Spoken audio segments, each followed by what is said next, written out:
Hello friends, welcome to my channel. The revenge के episode 51 के साथ हाजिर हूँ। तो फिर चलिए एक्सप्लेनेशन शुरू करते हैं। एपिसोड की शुरुआत में हमें एक हॉस्पिटल का सीन दिखाया जाता है। वहाँ पर डॉक्टर कह रहा होता है कि फॉर्चुनेटली टेस्ट में कोई प्रॉब्लम नहीं है, हल्के झटके की वजह से है। मुझे लगता है कि आप कुछ दिनों तक रेस्ट कर सकते हैं। अगर आपको बहुत डेजी फील होता है या कोई और एबनॉर्मल सिम्टम हो तो प्लीज़ तुरंत हॉस्पिटल आइएगा। तो टीचर डॉक्टर को शुक्रिया कहता है और डॉक्टर सेजुन को कहता है कि इसके अलावा तुम्हारे साथ आए पेशेंट के लिए हमारे हॉस्पिटल में कोई इमरजेंसी सर्जरी के लिए कोई स्पेशलिस्ट नहीं है, इसलिए उसे दूसरे हॉस्पिटल में ट्रांसपोर्ट किया गया है। तुम नर्सेस से कॉन्टेक्ट इन्फॉर्मेशन मांग सकते हो और तुम्हें भी कुछ टाइम के लिए रेस्ट करना होगा, भले ही तुम्हें कोई बड़ी चोट नहीं लगी है। तुम समझ गए? तो सेजुन कहता है कि हाँ मैं समझ गया, शुक्रिया आपका। फिर सेजुन टीचर को कहता है कि टीचर आई एम सॉरी, मेरे वजह से ये सब कुछ हुआ। तो टीचर पूछती है कि क्या तुम बहुत बुरी तरह से घायल हो? तो सेजुन कहता है कि खैर उन्होंने कहा कि लाइफ के लिए कोई खतरा नहीं है। तो टीचर रोते हुए कहती है कि ये सब कुछ मेरे वजह से हुआ है। तो सेजुन कहता है कि क्या, लेकिन आप क्यों करेंगे? तो टीचर उदासी से कहती है कि जब जेंग हुन एक फ्रेशमैन था तब मैं उनका होमरूम टीचर था। मैं उसका सच में हेल्प नहीं कर सका जब वो डोमेस्टिक वायलेंस से सफर कर रहा था। मैं उसे एक ऐसा स्पोर्ट सिखाने में हेल्प करता हूँ जिससे वो कम से कम खुद को प्रोटेक्ट कर सके। इसके अलावा वो उसमें काफी टैलेंटेड था, उसे मजेदार लगता था और उसका उस पर अच्छा इन्फ्लुएंस था। लेकिन एक दिन मैंने उसे स्कूल से घर आते हुए किसी स्ट्रेंजर से मिलते हुए देखा। आमतौर पर उसकी एज का कोई साथी नहीं था, इसलिए उसे एक एडल्ट मेल से बात करते देखना काफी सस्पिशियस था। लेकिन मैंने ये सोचकर टाल दिया कि ये कोई जिम का लोग होंगे।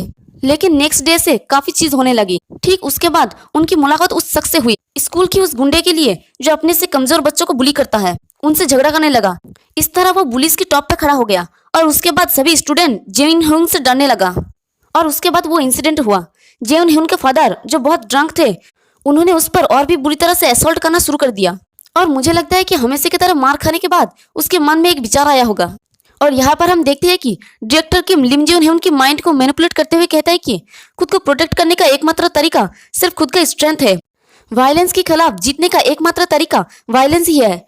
कानून जैसी चीज बहुत कमजोर है और अगर तुम उतना रिटर्न नहीं करते जितना कि तुमने रिसीव करते हो तो तुम सिर्फ एक इजी पुशओवर की तरह सफर करते हुए जीते रहोगे। और अगर तुम्हें मुझ पर विश्वास नहीं है तो तुम उसे एक बार ट्राई करके क्यों नहीं देखते?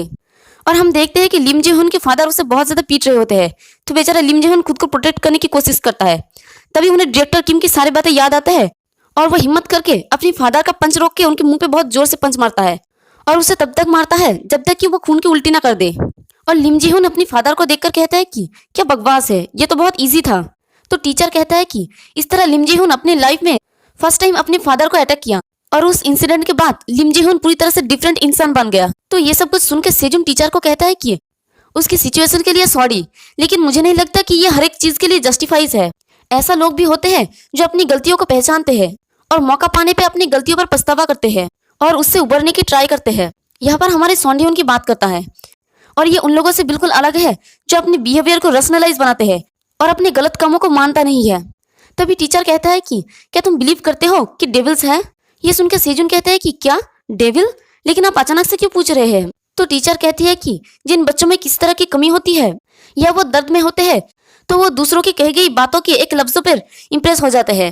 इसलिए उस पर्सन का लाइफ इस बात पर डिपेंड करता है कि उसके साथ कौन है।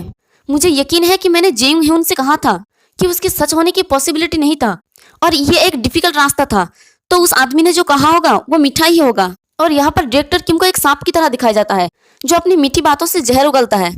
तुम सिर्फ अपने स्ट्रेंथ से तुरंत रिजल्ट पा सकते हो, बट जो लोग वीक है वो उनके डेविलिश विस्पर से उनके ट्रिक्स में फंस जाते हैं।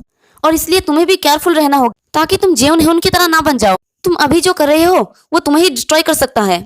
और वो डेविलिश लोग, मैं श्योर हूँ कि वो अभी भी विस्पर कर रहे हैं और वो उन बच्चों को ढूंढते हैं जिसमें कोई कमी हो। और सीन प्रेजेंट में आ जाता है जहाँ पर संगसो सेजुन को पूछती है कि क्या तुम्हारे पास कोई गर्लफ्रेंड है? तो सेजुन कुछ भी नहीं कहता। ये देख के संगसो कहती है कि तुम इतना शांत क्यों हो? तो ये देख के सेजुन कहता है कि तुम कौन हो, क्या तुम मुझे जानती हो? तो संगसो स्माइल के साथ कहती है कि बेवकूफ, मैं तुम्हें नहीं जानती, इसलिए तो मैं तुम्हें पूछ रही हूँ कि क्या तुम्हारा कोई गर्लफ्रेंड है? तो सेजुन कहता है कि क्यों, तुमने कहा कि तुम मुझे नहीं जानती, तो जब हमारा फर्स्ट टाइम मीटिंग हो रहा है तो तुम इतना इनफॉर्मली बात क्यों कर रही हो? ये सुनकर संगसो कहती है कि क्या? तो सेजुन कहती है कि अगर तुम ग्लासेस पहने हुए हो तो मैं तुमसे कहता कि इसे तुरंत उतार दो।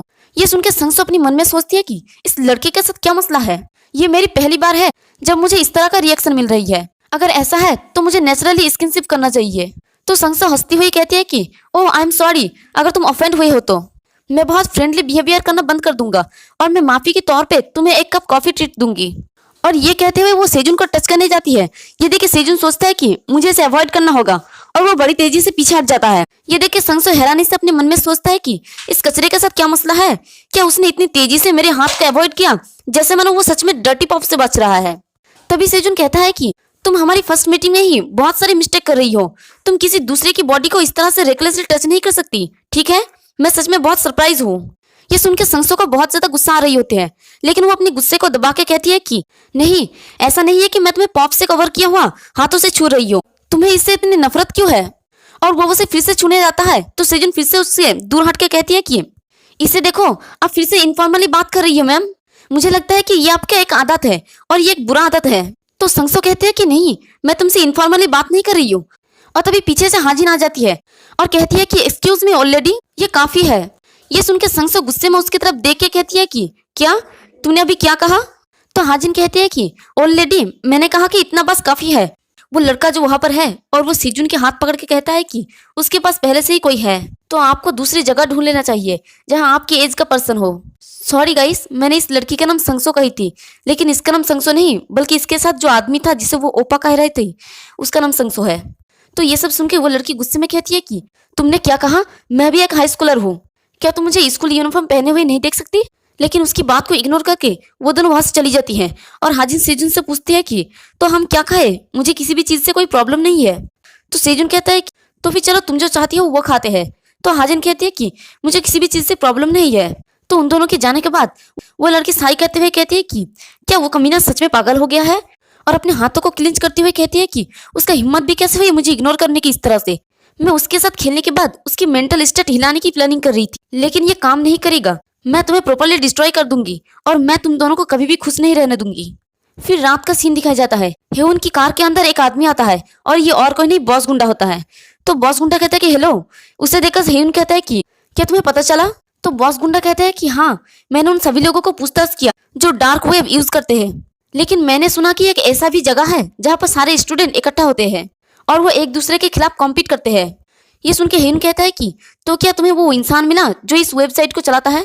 तो बॉस गुंडा कहता है कि मैं इसके पीछे के इंसान को नहीं ढूंढ पा रहा हूँ और ये लोग एक सर्टेन प्रोग्राम का यूज करते हैं ताकि आप डार्क वेब को ट्रैक ना कर सके और ट्रांजैक्शन डिटेल्स को भी ट्रैक नहीं किया जा सकता, क्योंकि उन्होंने सब कुछ बिटकॉइन के साथ एक्सचेंज किया है।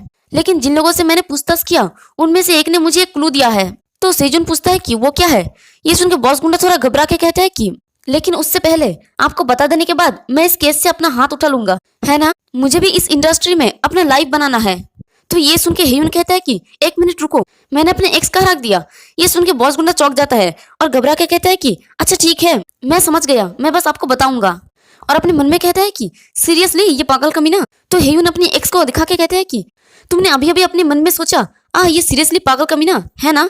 क्या तुम मरना चाहते हो? ये सुन के बॉस गुंडा और भी ज्यादा डर जाता है और कहता है कि क्या? मैंने नहीं।